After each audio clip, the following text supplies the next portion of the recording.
Everyone, saan man kayong sulok ng mundo naroroon, ingat po tayo palagi. Sa ngayon po ay magluluto tayo ng bupis. Nabubulol na tuloy ako. Bupis na laman loob ng manok. Ang gagamitin po natin is balon-balunan. Kaya na po, iniwa-hiwa ko na ang balon-balunan ng manok. Pinakulo ko po yan. At saka linagyan kong kaunting laman ng manok para po may laman-laman kasi kakaunti yung balon-balunan natin para dagdag po ba. Kailangan tayo ng sili, bawang, laurel, sibuyas, luya, paminta, bitsin po ito. At saka po carrot at kangkong. Yon. So, ngayon po, simulan na natin siya magluto. Ayan. Ano natin ang ating mantika. Ayan. Lagyan ko po siyang butter. So, ayan. Pinaghalo ko po yung butter at saka yung oil para po hindi. Mas manilamnam.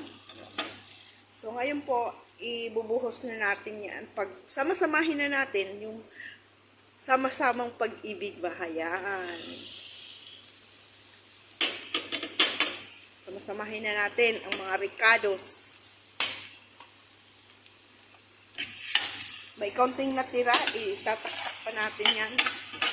Palabasan natin ang aroma, yung bango ng ating pag-ibig at pagmamahalan. Samahan natin ng pagmamahal ang ating niluto para po ay mas masarap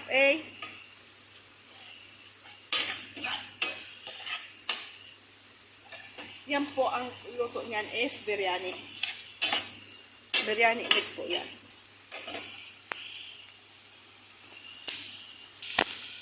Ayan po, lumabas na ang aromatics ng ating mga ricados. Lagay na natin yung soy sauce.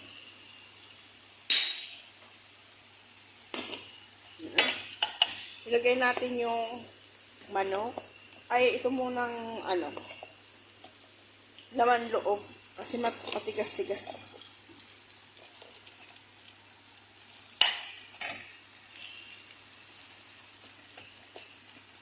Kamayin na natin. Malinis naman ang ating kamay. Masarap pag kinakamay Diba? Pag kumakain po, masarap nakakamay.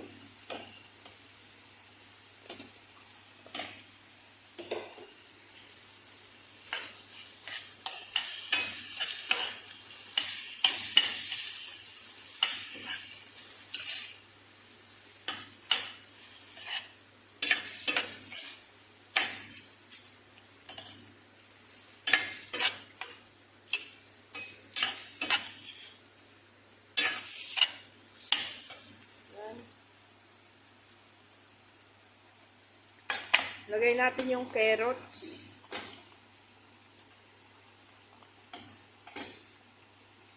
Samahin na kaya natin to pati yung kangkong kasi po ang kangkong dito is makuna. Taktak natin. O, tingnan nyo po. Kasi kung yung balon-balunan lang, hindi natin haluan ng manok, konting laman. Kakunti po. So, tipid ulam, dagdagan natin ng gulay, dagdagan natin ng konting laman-laman. May bitsin, paminta na po yan, may asin. Kaya po yung luya buo, kasi ayaw ko po yung luya na nakakagat. Okay lang po powder.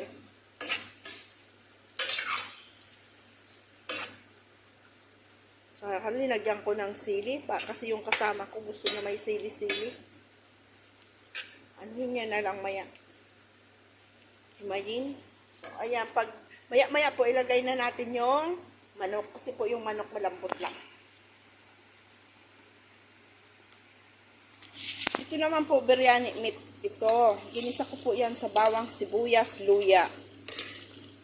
At lagyan ng natural spice, biryani spice, at curry. Musbi, lalagyan natin itong yogurt.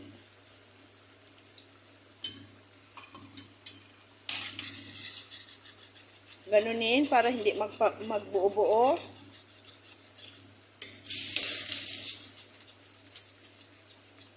Ganito po siya. Ay, hindi ko po alam kung paano sa procedure din ninyo kung Mga iba-iba rin na procedure kasi po ang paggawa ng biryani. Dito po sa amin, ganito ang paggawa.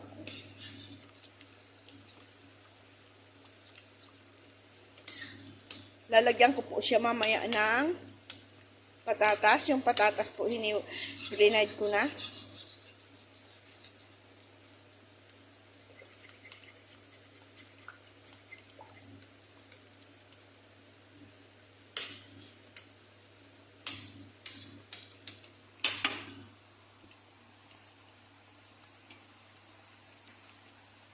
Kain natin yung patatas. Kaya po kutsara ang hinihiwa ko ay hinahalo ko para po, ang purpose po, hindi po madurong. Maliit lang, di ba? So, ayan. Ito po ay mini vlog naman natin. Is halo-halo mix na ba? Ito naman yung ating bupis. Ilagay na ho natin yung manok.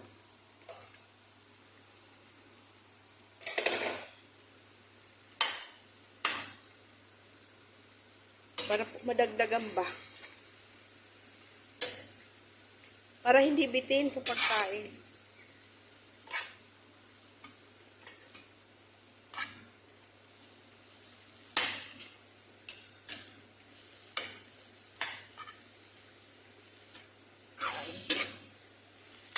Papatuyuin lang po natin siya at anuhin natin kung okay na siya o hindi pa. So, ayan yung isang sili, durugin natin para may kaunting sipa. Maanghang po kasi itong sili na to eh.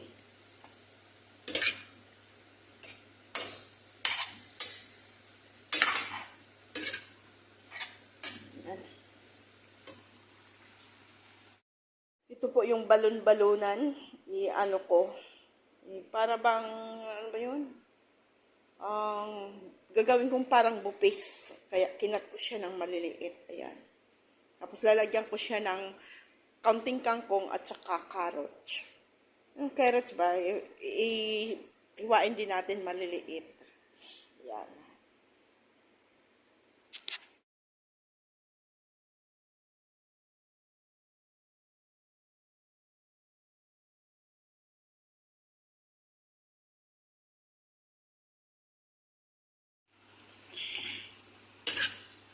Putol-putol vlog natin kasi mawag si Kalbo. Mag-edit na lang tayo.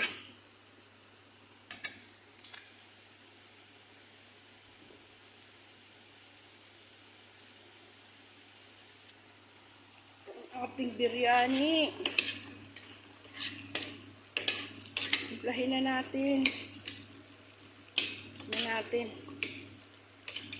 Yung isa pong karne, ang laki kaya hiniwa ko, pinagdalawa ko. Lalagyan pa po natin yan egg. Yung egg po, luto na rin.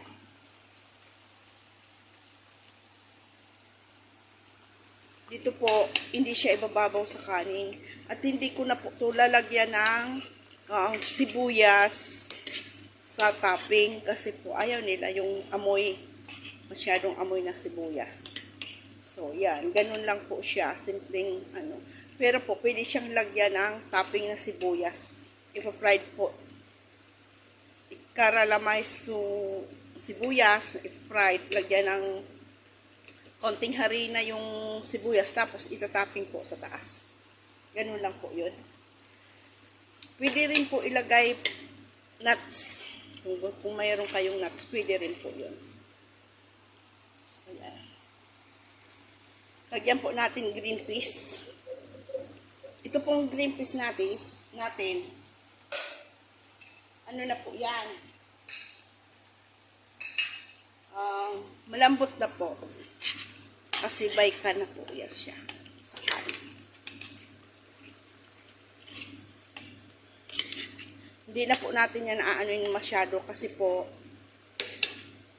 ang aano yung natin madudurog.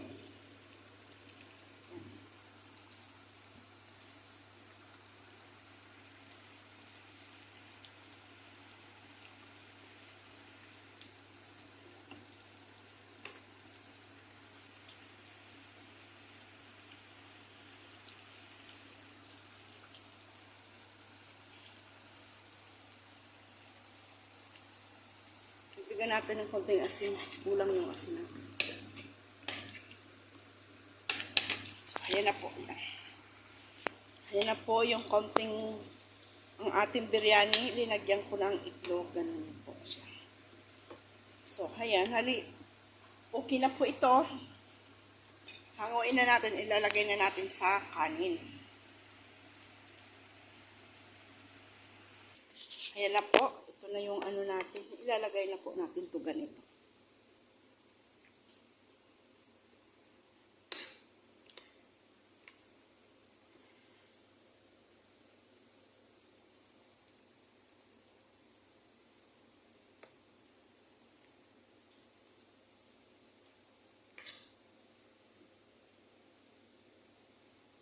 Tapos, lagay natin dyan naman.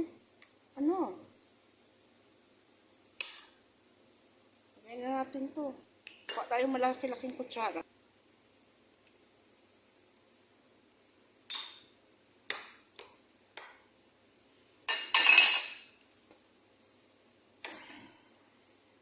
Lagay natin to.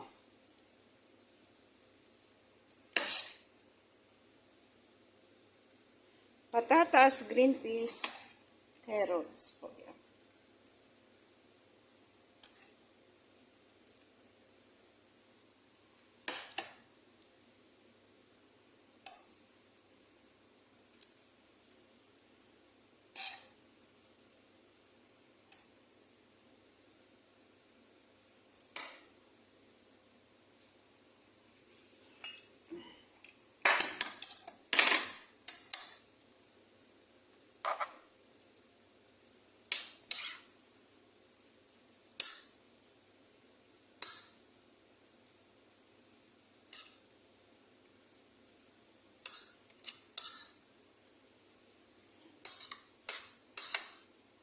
Babawan naman natin siya ng kanin.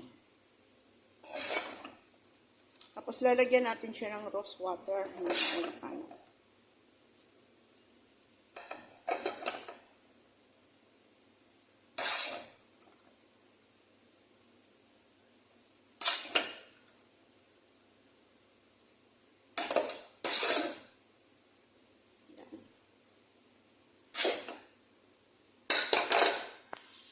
Ayan na po. Yan. Saffron nas po yan. Lagyan natin ng rose water. Yan po. Malabo, pero ayan. Rose water po yan. So, ngayon, ilalagay natin siya dito. Ganiriho. Para ho, mabango. Kasing bango ng pagmamahal.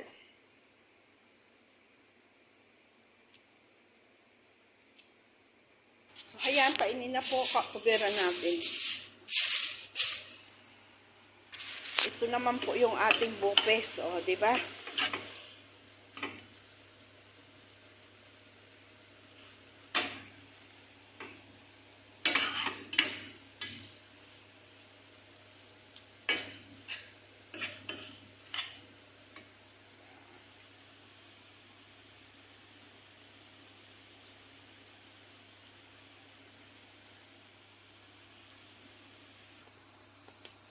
Lagyan natin ng konting oyster para manamis-tamis.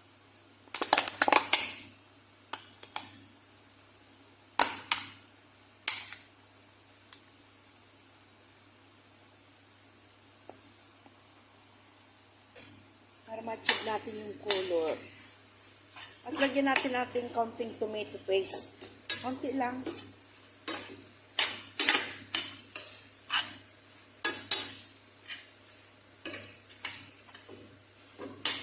Bahala na po kayo. Ito po kasi version ko. Yun po ang version ko.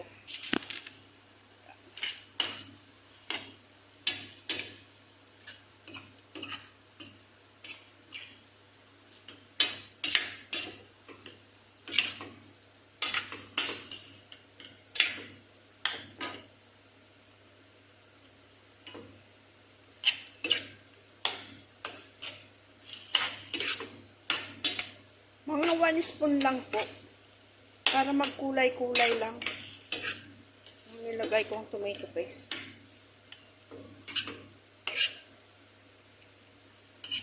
Ayan, tikman natin.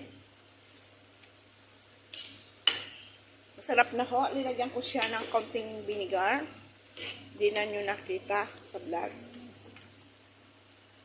Ayan, nagtatawag na naman si babae. Ayan po.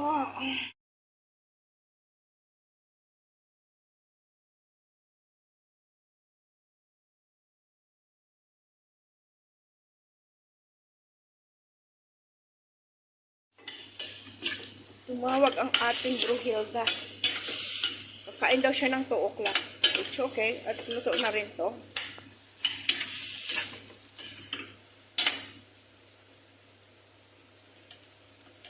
Itong ating bupis version sa ating balon-balonang manok.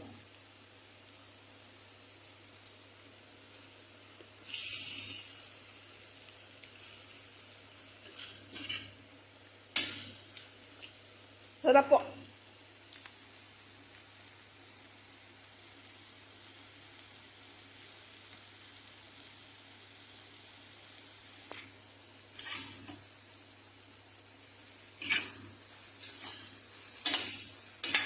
Anghang.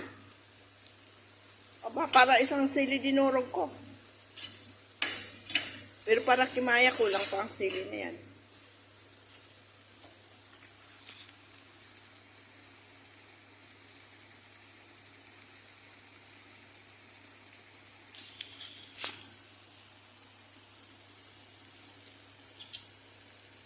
Dagdagan natin oyster kasi manamis-tamis para. Anghang.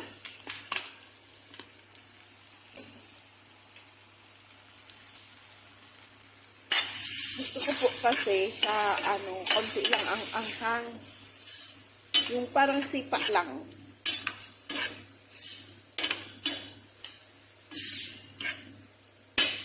See? Mayroon na tayong masarap na ulam.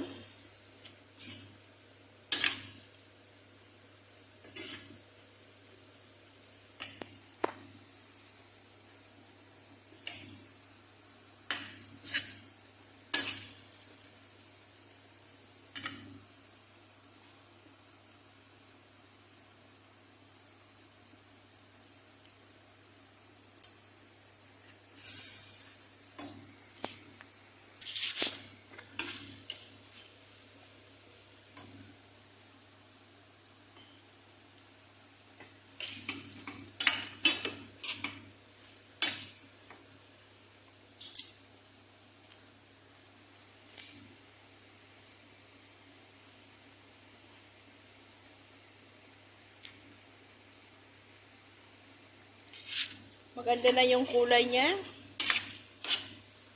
Ito ang aking version sa bupis na balong-balongan. Sana mag-enjoy kayo at may matutunan kayo.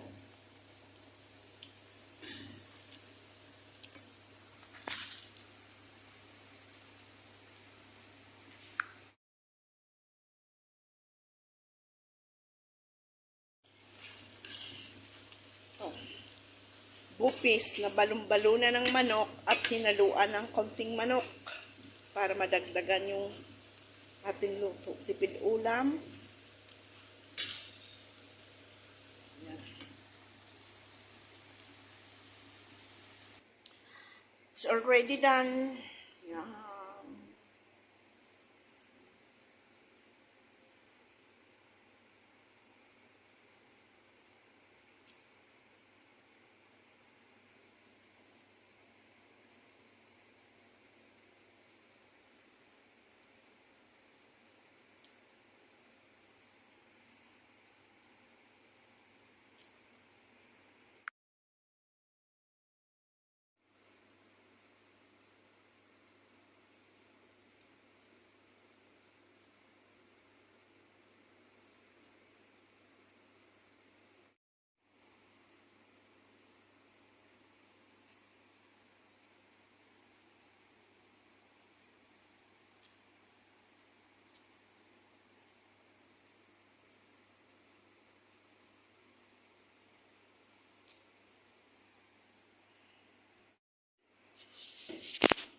natin.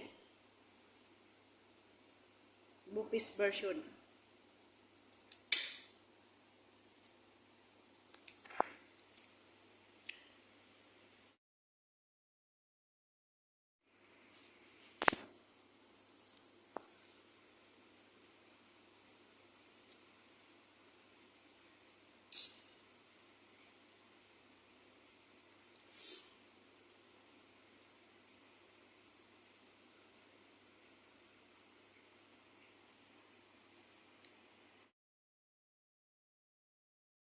Lunch for today. Ayan. Biryani meat.